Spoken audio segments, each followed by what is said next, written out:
I actually started there a long time ago as assistant two in 01. Mhm. And then just as I was about ready to think about leaving, the manager left and things, Moved changed. up. Very How long cool. have you been with? Almost 15 years. 15 years, okay. Yeah, and before that, I worked with Pinell County. So I worked with Yao Fong. Oh, I know, yeah. Yeah. Yeah. Over at Gilbert now. Is he? He's Okay. my public works director. Yeah. We lost him to go. Yeah. Yes, you know Yao? Mhm. Yeah, he's great. Yeah. I still stay in. I'm Henry. Hi, nice to meet you, Henry. Jennifer Jack. Hi, Jennifer. So I'm with the Salt River Pima Maricopa Indian community. Oh, okay. I'm not a community manager. And I'm Brian. I don't know if I can. Nice to meet you. Great. It's great to meet you. Folks there. So Martin, right? Martin people. Mhm. Is your ready? Okay. President. Ready. The community. Okay. And my other contact. All right, good afternoon, everyone. Good afternoon to the members of the MAG Management Committee. This meeting is now called to order. For those around the table, please turn on your microphone when speaking. For those participating via Zoom, please state your name when making a comment or asking a question. The MAG public comment process allows members of the public to comment on items on today's agenda or on items that fall under MAG's jurisdiction. If you'd like to comment on today's meeting, please fill out a request to speak card located on the information table in the hallway and give it to MAG staff. If you park in the garage, parking validators are available on the information table in the hallway. If you purchase a transit ticket to come to the meeting, please see staff for a ticket. Hearing assisted devices are available from MAG staff. We'll now begin the meeting with a roll call of all members. So will staff do the roll call, both members participating in person and virtually. Thank you, Mr. Vice Chair. I'll go through the names alphabetically. And please unmute, indicate if you are present. Patrick Banger. Present. Thank you. Mario Paniagua for Jeffrey Barton. Here. Thank you. Jean Blackman. Vice Chair Brady. Here. Thank you. Andrew Ching. Here. Thank you. Ron Corbin. This is Here. Gary Direct. I'm calling. Thank you. on behalf Dan of Cotterman. the person Here. that wants to get a marriage license. Could you hold Suzanne on? Jones for Kathleen Curley. Here. Thank you. Henry Darwin. Present. Thank you. Philip Dorchester. Crystal Dykes. Carrie Dyrek. Present. Thank you. Stephen Erno. Here. Thank you. Lisa Garcia. Bruce Gardner. Here. Thank you. Ben Bitter for Rick Horst. Julie Cairns. Here. Thank you. Jill Kymack. Here. Thank you. Jeff Kulaga. Thank you. Leah Liu. Reyes Medrano. Alexis Tamron Kinsey for Jessica Mesford Miller. Present. Thank you. Jennifer Jack for Brian Myers. Here. Thank you. Grady Miller. Here. Thank you. Gary Neese. Kevin Phelps. Here. Thank you. Bryant Powell. Here. Thank you. Joy Rich. Bill Murphy for Jim Thompson. Here. Thank you. Mark Sanders for Director Toff. Here. Thank you. Kathy Valenzuela.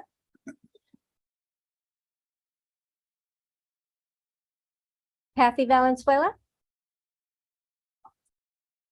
Matthew Williams. Tracy Montgomery for Bob Wingenroth. Here. Thank you. Joshua Wright. Present. Thank you. Is there anyone that I missed? Mr. Vice Chair, we have a quorum. Thank you. Appreciate that. All right. If you'll now join me for the Pledge of Allegiance, please stand. I pledge allegiance to the flag of the United States of America and to the republic for which it stands, one nation, under God, indivisible, with liberty and justice for all. Thank you. We'll begin with the first item, call to the audience. I'd like to recognize, first of all, we're going to recognize Julie Karen, City Manager at Goodyear. I want to thank her for her service, not only city manager, service in Arizona, in a lot of different capacities. She's been a public service for many years and contributed a lot to the state of Arizona. So want to congratulate her on her next adventure and thank her for her contributions at MAG. And so thank you for all you've done and best wishes as you move on to the great state of Kansas. All right, our next item is to call to the audience. This is an opportunity for the public to comment on items that fall under MAG's jurisdiction that are not on the agenda or that are on the agenda for discussion and not for action. 15 minutes will be provided for the call to the audience agenda item, please, unless the committee requests an exception to this limit. So have we received any comments, cards? We do not have any request to speak card, no submitted written comments via the website for today's meeting. All right, very good. So with that, we will then proceed to item number 4, the executive director's report. So we'll ask Eric Anderson to provide this information. Eric? Thank you, Mr. Chairman. If we go to the next slide. So each year we send a group of MAG staff to the Transportation Research Board conference. This is the annual conference put on for transportation engineers around the world. It's a global event. There have been up to 15,000 transportation experts in the room, and really proud to say that MAG continues to really be well positioned within Transportation Research Board. These are some of the people who provided presentations and provided panelists. We have a number of staff who chair TRB committees too. So once again, this represents our commitment to make sure we continue to stay abreast with what's happening in the field in transportation planning and transportation engineering. So kudos to our staff. They continue to really knock it out of the park. Go to the next slide. In the same vein, we continue to be recognized for our emerging technology pilot programs. This one is for the vulnerable road user safety analysis. This was recognized by the Institute of Transportation Engineers, ITE. This project piloted novel use of drone data collection and artificial intelligence video analytics to generate insights to help prioritize, implement proactive safety countermeasures. Particularly, this was actually used around light rail stations too, to look at where how people accessed those stations, and hopefully that'll lead to safety improvements that we can reduce the incidence of pedestrian fatalities and serious injuries on our system. Go to the next slide. Happy to report that we did receive our certification report from the Federal Highway Administration and Federal Transit Administration last month. Last year, we went through a all-day session with a representative of FHWA and FTA. This is a process that's required every 4 years to recertify our planning process. And what this means is that, are we following all the necessary rules and regulations for transportation planning? Number of commendations, excuse me, RT, a little bit different meaning there. RTP was recognized for the visual infographics that were used throughout the document. Public involvement program was emphasized. Civil rights, transportation safety and congestion management process, and our travel demand forecasting continues to be highlighted by our federal friends. Go to the next slide. So last month, as you know, MAG provided the homeless point in time count on January 24th. Thank you for those who participated. We had a number of volunteers throughout the region. Provides, this is an annual snapshot in terms of the homeless, both sheltered and unsheltered counts. The homeless population here in the Valley. We expect results to be in the 2023 counts should be available by April of 2023. So go to the next slide. Just some photos from the event that day. That gentleman in the lower right-hand corner is actually a success story. Somebody has business in this area, actually has hired him and provided an apartment housing for him too. So that was a success story that they found out there too. So Mr. Chair, that completes my presentation. One other thing. Amy St. Peter did send out an email this morning about a March 7th webinar at 10 o'clock to highlight some of the best practices and promising innovations to help us to create a more diverse housing portfolio here in the Valley. This webinar was developed in partnership with the Arizona Community Foundation's Affordable Housing Collaborative, as well as Vitalist Health Foundation and MAG. So speakers will include Mayor Weiss, Council Members Stewart of Chandler, and Seth Dyson with the City of Surprise. So thank you, Mr. Chair. Thank you, Eric. All right, we'll move on to item 5, approval of the consent agenda. Items 5A through 5F are on the consent agenda. Does any member of the committee have questions or request a presentation on any of these items? So prior to the consent, do we have any members of the public who wish to comment on this item, on these items? Thank you, Mr. Vice Chair. We do not have any requested cards, nor has anyone submitted in writing to the website. All right, thank you. All right, so we have the consent agenda before us, items 5A through 5F. Do I have a motion for approval? This is Grady from Fountain Hills. I move to approve. We'll take Julie as honoree today as the motion. And sound like Grady? Grady is a second. All right, so we have a motion and a second. Can I have a voice vote from those in the room? All those in favor, please say aye. Aye. Those opposed say nay. All right, and staff, will you take roll call for the members participating virtually, please? Thank you, Mr. Vice Chair. Please unmute and indicate how you vote. Patrick Banger. Aye. Thank you. Oh. Ron Corbin. Aye. Thank you. Dan Cotterman. Aye. Thank you. Crystal Dykes. Aye. Thank you. Terry Dyrick. Aye. Thank you. Bruce Gardner. Aye. Thank you. Jill Kymack. Alexis Tamron Kinsey. Aye for Jill. Thank you. Aye, Alexis. And thank you, Ms. Kymack. Thank you, Ms. Tamron Kinsey. Mr. Miller. Aye. Thank you. Kevin Phelps.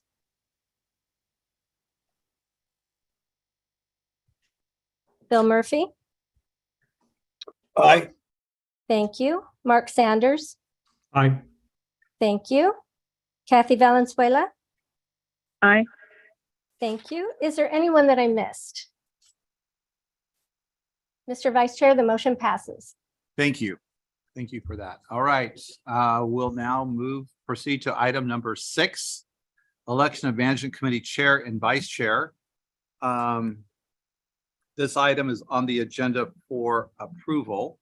According to MAG committee operation policies and procedures approved by the MAG Regional Council officers serve for 1-year terms with succession of positions occurring through the ascending order of officers. In the event of a vacancy in the chair position, the vice chair will become chair for the unexpired term of the previous chair, and a vice chair will be elected to complete the remainder of the vice chair's term. An individual who succeeds to an unexpired term of 6 months or less will serve the remainder of the term and is eligible to serve 1 additional full term. I don't know why we put that clause in there. It probably has some relevance. Do any members have questions or comments? Mr. Chair, Yes, Mr. Phelps? this is Okay. Mr. Phelps from the city of Glendale, home of sir. the Super Bowl. I move that the committee elect Mesa City Manager Chris Brady to serve as chair of the Maricopa Association of Governments Management Committee, and also elect Phoenix City Manager Jeff Barton to serve as vice chair of the committee. All right, thank you, Kevin, for that motion. You've heard the motion. Do we have a second? A second.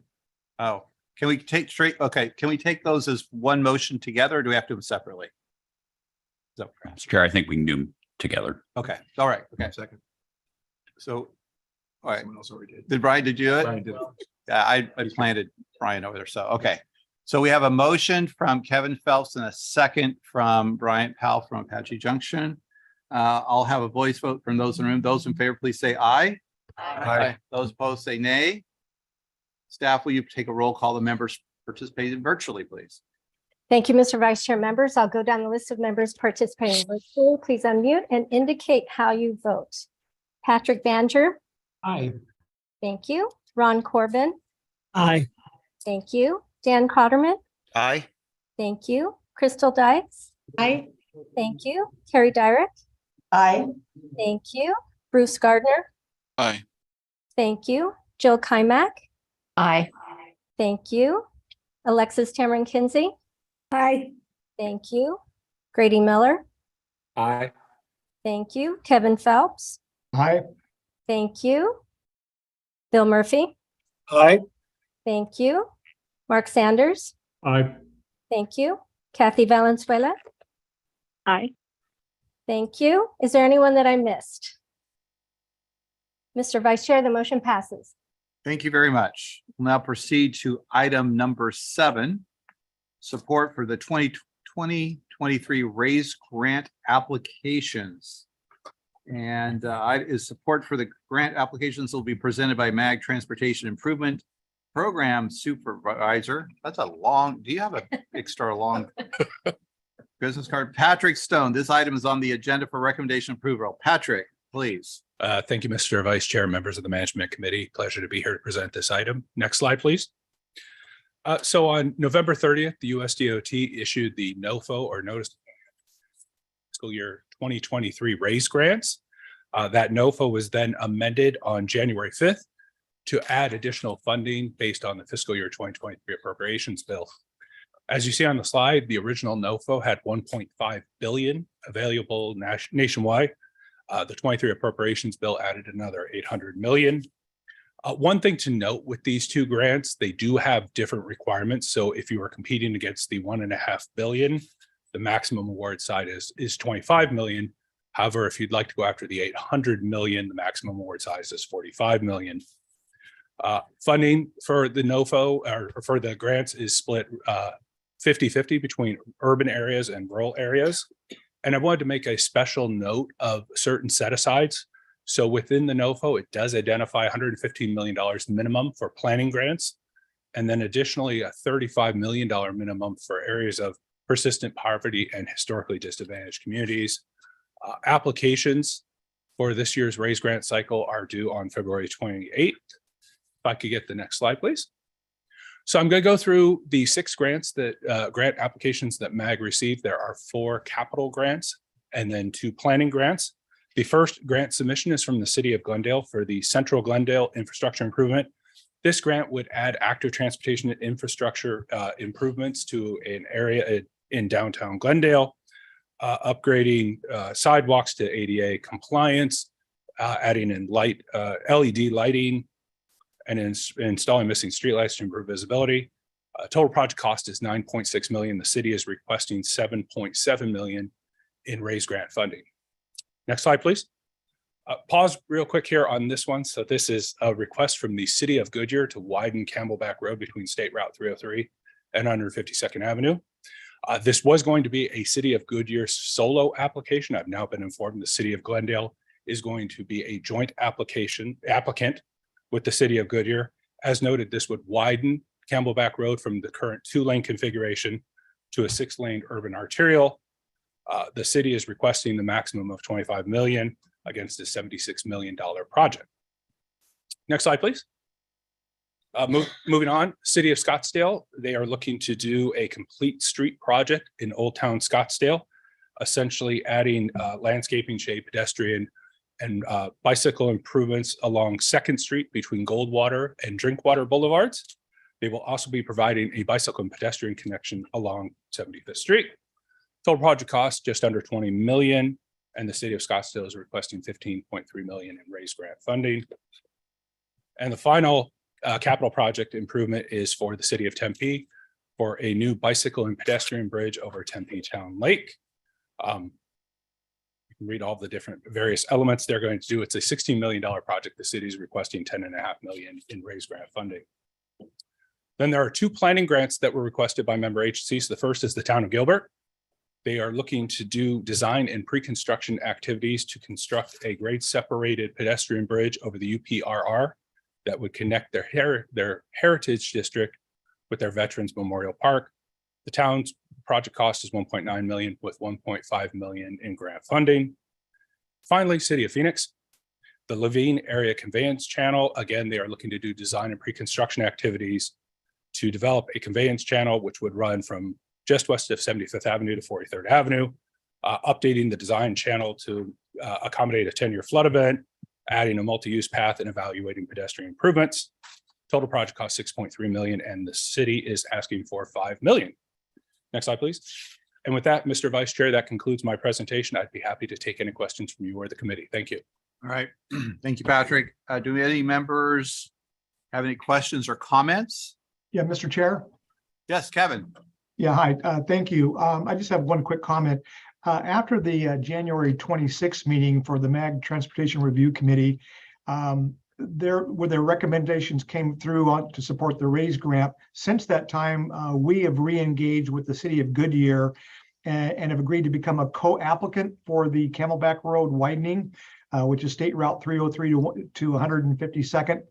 And so what I would like to ask of MAG is when you create the regional council agenda packet, if you could reference the Camelback Road widening language that was used on the January 26th, 2023 MAG TRC committee, that would be our preference.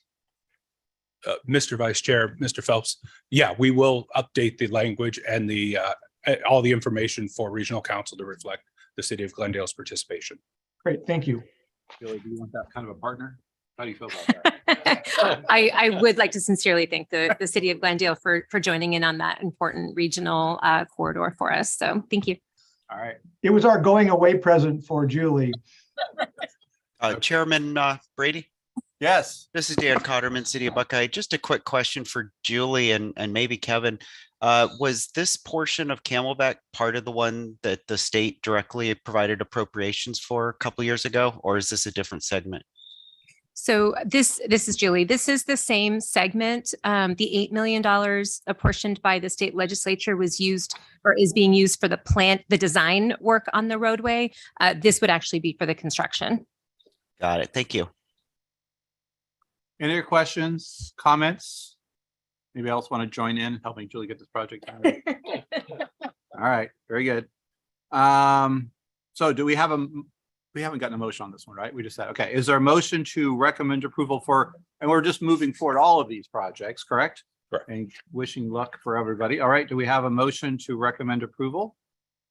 So moved. We have a motion by Julie. Do we have a second by Andrew?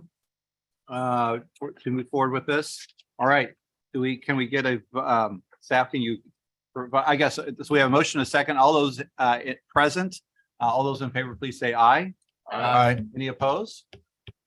All right, and staff will take roll call of those attending virtually. Thank you.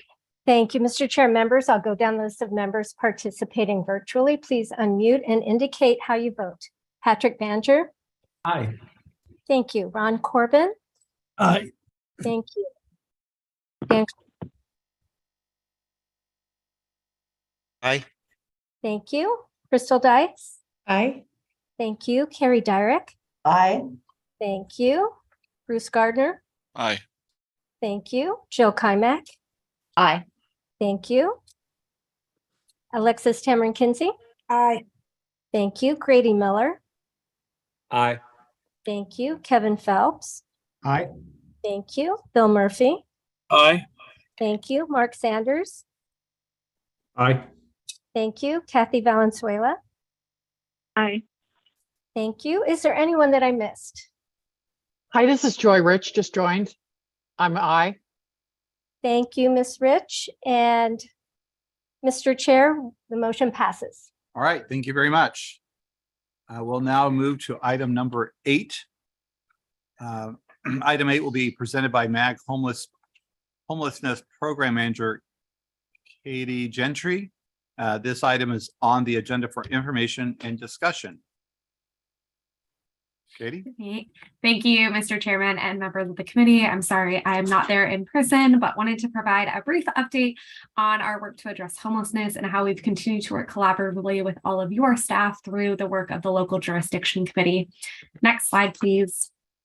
Quick overview of my presentation, as you heard from Eric on the PIC count, and then talking through the different action steps and the housing targets, and then I'll follow up with some next steps. Next slide, please.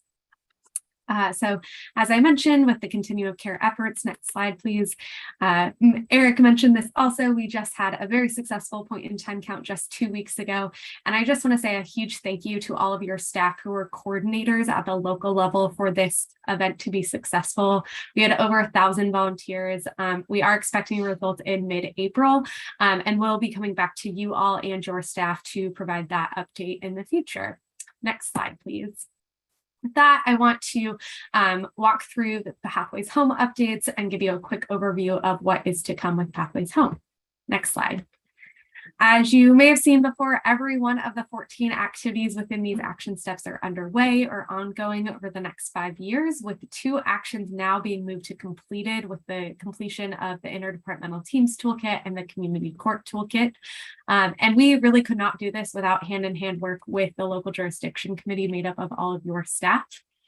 I want to highlight that we're still working through multiple evaluations, putting different action plans into place, refining funding filters, and developing resources within employment and prevention work. And then want to share that we are working on the regional public education campaign, which will be coming back to you all for more information next month in March. So with that, I'm going to jump in. Next slide, please. Before I jump into housing targets, I wanted to highlight the successes of House America. We were able to hit both of our goals, exceeding rehousing 1,268 folks within that 15 months and entering 337 people into the development pipeline. Next slide. A huge congratulations to all of you for making that work happen. So want to take a few minutes to talk about the housing target goals. I know many of you all have seen this before. A year ago, when we passed it in December of 2021, we had the goal of reduction by 25%, and that resulted in 770 temporary units and 1,225 permanent units. That has shifted, looking at this quarter, to be 382 temporary units and 1,382 permanent units.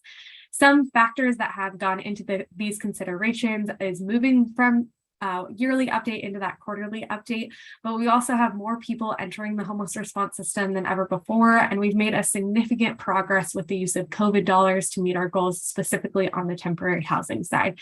So I want to dive into that a little bit more. Next slide, please. Want to bring up some challenges that we have specifically on the temporary housing side. So as I've mentioned, we have this funding cliff in 2024 with many of those COVID dollars starting to expire. We've created an additional 2,000 plus temporary units with that increased COVID funding over the last 3 years, with many of those having the capital costs completed on them, but those ongoing operational costs are not covered at this time. So with that, keep that in mind as I go to the next slide. Giving a breakdown, we have over 4,000 units of temporary housing that we are supporting throughout Maricopa County. So those are going to be shelters and the hotel models, iHelp models, kind of all of those things. And a total estimated cost of those is over $120 million. As you can see from this slide, 56% of that have been completely funded with COVID dollars. And then the other funding has been offset over the last few years with COVID money as well. So in the past, when those have maybe been general fund dollars or foundation dollars or even fundraising by our nonprofit partners, some of that has been able to be offset above and beyond that 56% of COVID dollars. Next slide. I want to break those down just for your reference of where where are these shelters being supported? The majority of them are for our single adults or couples. We have a smaller breakdown that are specifically focused on families, youth, veterans, and seniors, but wanted to kind of paint that picture in a different light of our subpopulations that are supported. Next slide. Want to also highlight permanent housing. Cannot talk about one without talking about the other. So on the housing side, want to talk about a few challenges that we have. We have a limited number of housing placements due to the funding dedicated to housing. So as I walk through the next few slides, you will see that. But we, unlike the temporary housing side where a shelter may serve multiple people throughout the year, a housing placement only serves one individual. So those are going to be one-time things where once folks move in, that housing placement is off of the table. And so with that, there's a number that needs to be continuously replenished. Not every single person needs a housing placement, but they may need that kind of other supportive services to get them back into housing, whether that is prevention or diversion assistance, or that connection to one-time services to be able to meet the demand of folks coming into our system. Next slide.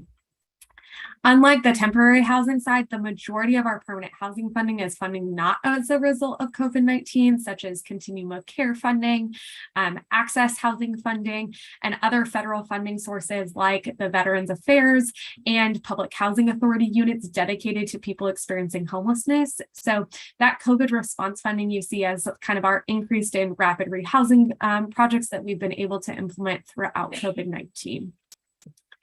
Want to dive into this a little bit further and look at it from a different way. Next slide.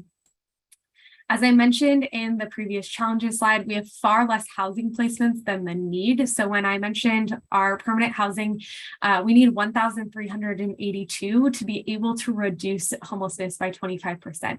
But in December alone, we only placed 112 people into housing units. And so the need exceeds the number that we are able to put in based off of that limited amount of funding going into housing on an ongoing basis.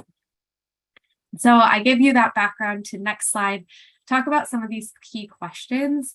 As we think through these costs around shelter and housing, we need to ask how we use our resources the most effectively and what is the best use of those resources. The cost of $120 million on shelter will serve over 16,000 people throughout the year, yet the 76 million are serving a much smaller population, with our housing placements in 2022 being 1,436 people.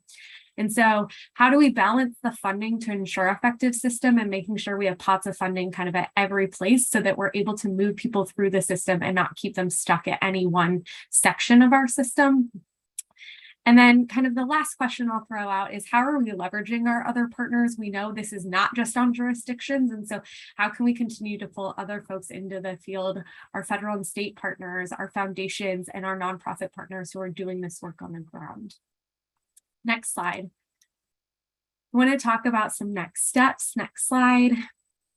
We are continuing to meet and have a lot of discussions about what does this look like, and you or your staff are more than welcome to attend. Next slide. I want to talk about some of those upcoming steps. We'll continue to be diving deeper into these questions and discussions and really encourage you all to be part of those discussions about what does funding look like? How are we spending the limited dollars that we have? Continuing to implement a lot of these steps in the plan and building out even further phase 2 action steps as we think through the impacts and how do we look at this data in a different way and developing those additional partnerships. And so with that, I will go to the next slide and just say thank you for your continued support. I'm happy to answer any questions. And with that, I will turn it back to you, Chair. Okay, thank you, Katie. Any questions for Katie on this item? Well, thank you for the work that you're doing. I think from a local municipality perspective, I think the more MAG can help us access information in more granular levels, that will be helpful on the local basis. I know you collect it across the region. I think sometimes it helps us to understand trends, and there were some demographics up there. Because we're all combining all this information, but we're really in many ways addressing this kind of on our own. And so, which is, I know there's conversations going on, but I think sharing the information about programs and projects, Katie, question I have for you is you kept referring to COVID dollars. Is that also in reference to the ARPA dollars, or is that separate and apart, or do you combine them the same? Same. Thanks, Chair, for that question. This would be both CARES and American Rescue Plan dollars that were specifically slightly different expirations and timelines on them, but we have kind of lumped both of those dedicated dollars in it that and those also do include those state and local fiscal recovery dollars as part of the American Rescue Plan that was specifically dedicated to this space. All right, great. Thank you. All right, any questions or comments? All right, again, thank you, Katie, for providing that information. All right, that was 8. We're now proceeding to item 9. This is item 9 is discussion of the development of the MAG fiscal year 2024-2025 biannual unified planning work program and budget. This will be presented by MAG accounting program manager Amy Epley. This item is on agenda for information and discussion. Amy? Thank you, Vice Chair and members of the Management Committee for allowing me to present today on MEG's development of the Biennial Unified Planning and Work Program and Budget. We developed this in 2 years, and we're currently working on fiscal year 2024 and 2025. MEG began presenting on the UPWP in January, and we will continue to provide updates through May when the final draft is presented for approval. This month, MEG is presenting an update to the draft dues and assessments and a draft of the 24 and 25 new and ongoing projects. Next slide, please. In your agenda packets, you will find attachment A is the fiscal year 24 and 25 updated draft dues and assessments. The fiscal year 24 changes include an increase to the 911 assessment in the amount of $92,416 to cover a portion of the costs associated with the independent review of the region's 911 system, which is approved by Regional Council in January. MEG is paying for these costs in fiscal year 23, and we will be recouping this portion of the cost in 24 only with this increased assessment. For fiscal year 25, the rates include an update to the actual 12-month CPIU of 8.0167%. Next slide, please. Attachment B is a listing of the proposed projects. Various details are provided for the name, the description, the total cost, the estimated time frame for it, and the May key area of focus for your information. Next slide, please. That concludes my presentation. I'll open it for any questions, and my contact information is available. Thank you, Amy. Any questions for Amy? I have one, Amy, and I think, Eric, you maybe addressed this before. With Prop 400, what is the included in your budget today, not projects, but for that supports operations, right? That supports staffing. What does that contribution look like today inside your budget? Mr. Chairman, members of the Management Committee, that's a little over $6 million a year. Some of that's money is, for example, we provide $500,000 annually out of that to Valley Metro. So the net is a little bit less than that for the MAG operations. Some of those are funding studies that are easy to cut. And in fact, as we put together this budget, we're looking very carefully at how those dollars are being allocated and doing what we can today in case that funding is not continued. Obviously, we hope it is. Right, sure. No, I'm just. But we really do have to manage that budget. What happens when you're a city manager? You'll plan for the worst case, I guess. So what of that? So what portion or what percentage would that be of your operating budget? What does that represent?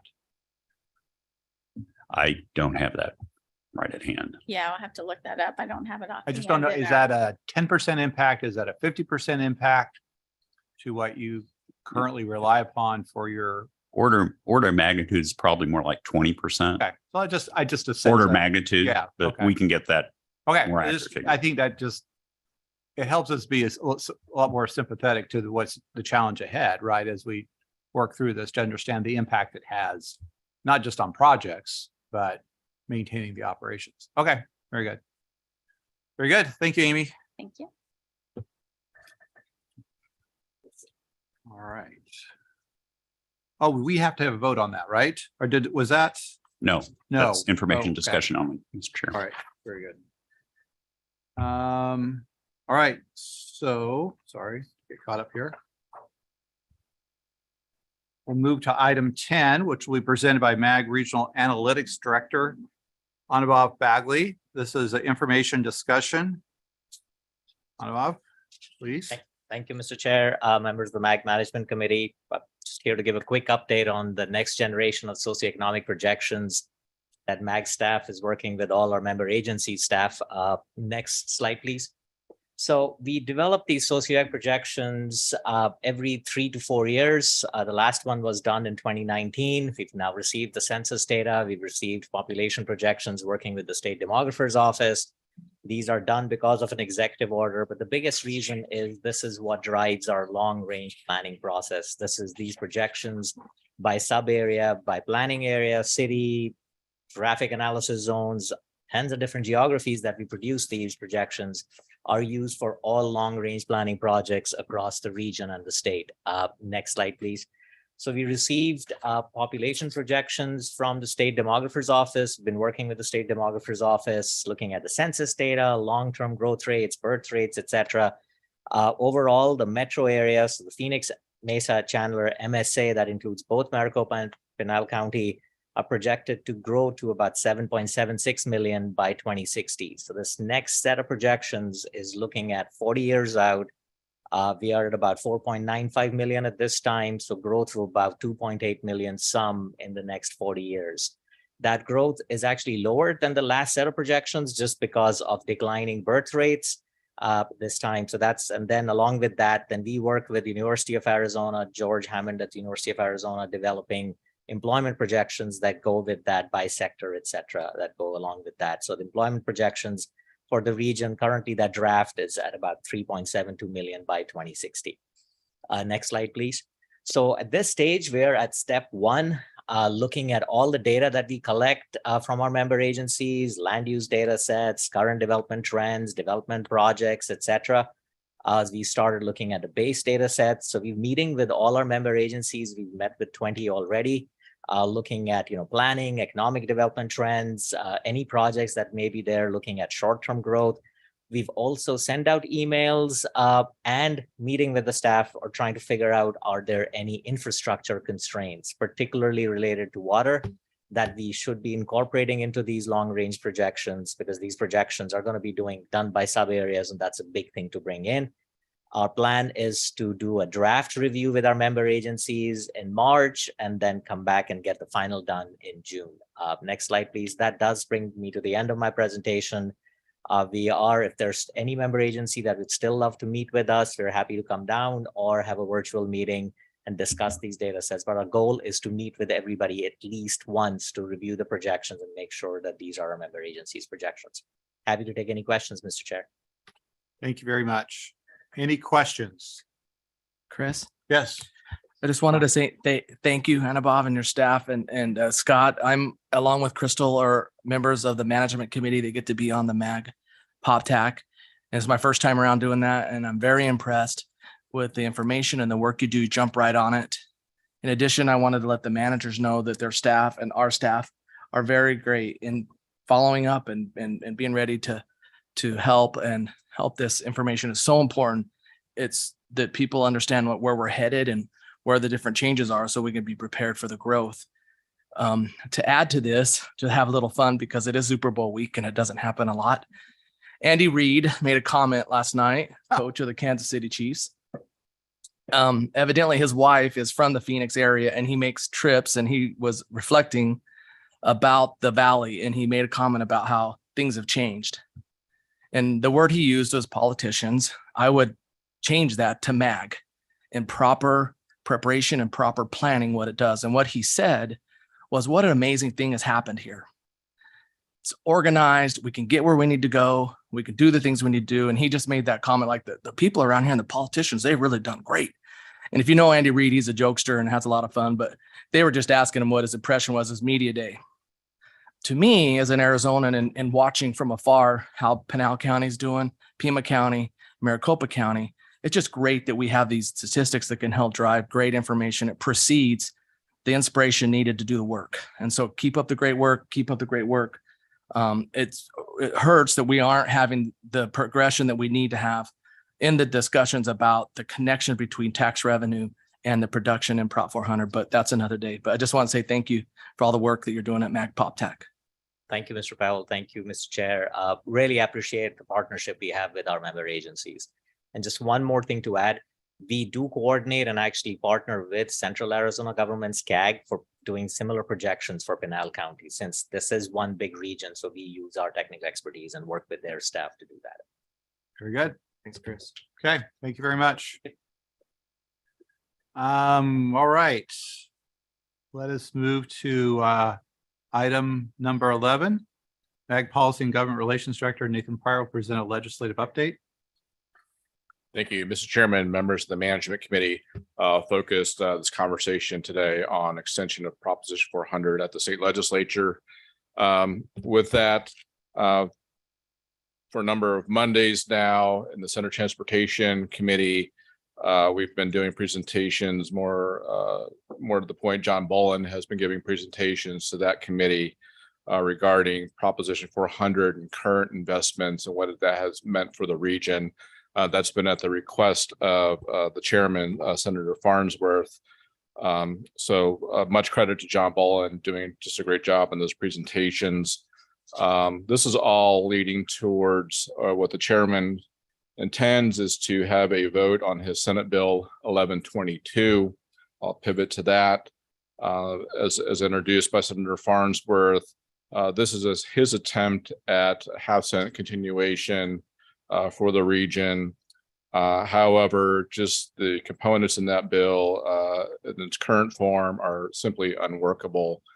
Does not support our regionally adopted plan for transportation. We're encouraged by the fact that the chairman has been holding hearings and educating members and allowing stakeholders to speak to this point. In fact, this past Monday at the hearing was an opportunity for stakeholders to share their position on Senate Bill 1122, Chairman's bill. So some of the notables who spoke against the bill included AARP, Phoenix Community Alliance, East Valley Partnership, and Arizona Forward, among others. This is headed to what the chairman anticipates will be a vote this Monday at the Senate Transportation Committee. Received word walking into this meeting. Normally that committee meets at 2 p.m. That committee's now moved up their meeting time to 9 a.m. So just noting that for any of those who might be present. So we are working to prepare for that hearing on Monday. So more to come on that front. Pivoting to other bills of note relating to half cent extension, Senate Bill 1505, which is sponsored by Senator Carroll, who serves as vice chairman of the Senate Transportation Committee. This bill he's introduced is largely modeled on our successful legislation from last year. So we're encouraged by 1505, thanking Senator Carroll for his support and this endeavor. This is a great starting point. It's not a perfect bill, but it's a starting point that we think we can work with the senator in getting that bill to where it needs to be to move forward. So more to come on that front. Other bills of note, House Bill 2527. This is introduced by freshman Democrat Representative Sun and the House side. Appreciate her introducing this bill. This too is largely modeled after our legislation from last year that was successful in getting through House and Senate before being vetoed by then Governor Ducey. Appreciate her stepping in, particularly as a freshman, to advance this legislation. And then among bills that we've seen so far, Representative Livingston has introduced his House Bill 2633. This is probably needs some more work.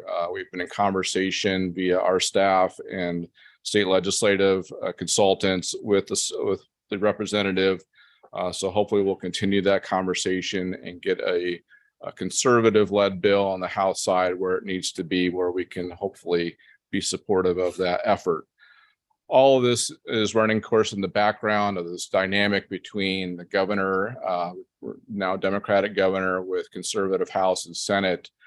So that dynamic and landscape continues to come into focus. We saw what was kind of be a test, if you will, with a budget bill, did not make it, made it through Senate, did not make it through House. I think that was going to be kind of a first indication of the dynamic between governor and House and Senate. Of course, upcoming as well is the education expenditure limit, kind of another kind of test to see the dynamic between governor, House, and Senate. We know that in our conversations that extension of the half-cent sales tax for transportation is a priority. So we'll continue to navigate this landscape as it does come into focus and work accordingly with bill sponsors. So a lot more to come on that. We have been doing weekly updates now to member agencies on developments in a given week. So hopefully that is helpful. Looking to provide another update via email by this Friday. With that, Mr. Chairman, that completes my presentation. I'm available for any questions. All right, thank you, Nathan. Any questions for Nathan? All right, so next item is request for future agenda items. Are there any requests by management committee members for an item on a future agenda? If not, I need to go back to the beginning. I failed to recognize we have 3 new members to the committee with us. We have Peoria City Manager Henry Darwin is here. Welcome. Joining virtually, Queen Creek Town Manager Bruce Gardner. Bruce, in your official capacity, we welcome you.